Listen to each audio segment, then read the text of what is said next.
আপনার কাছে একটু দরকারে আইছিলাম। এখন এবার বাড়ি ফিরে চলে যাবো, বাড়িতে মেলা কাম আছে। কি দরকার ভাবি, বলেন। আসলে হয়েছে কি, আপনার কাছে কি বাচ্চা নষ্ট করার ওষুধ হইব? বাচ্চা নষ্ট করার ওষুধ? ভাবি এসব তো বেআইনি জিনিস, আমি আমার দোকানে রাখি না। ভাবি কি প্রেগনেন্ট নাকি?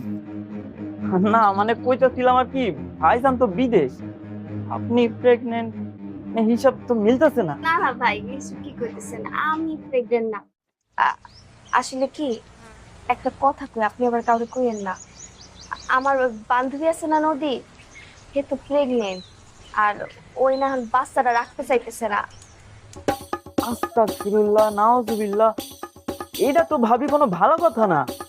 আল্লাহ দিছে আর মানুষে নষ্ট করে ফেলাইবো, এটা কোনো কথা কোন? আরে ভাই, আপনি তো আমার সমস্যাটা বুঝতে পারতেছেন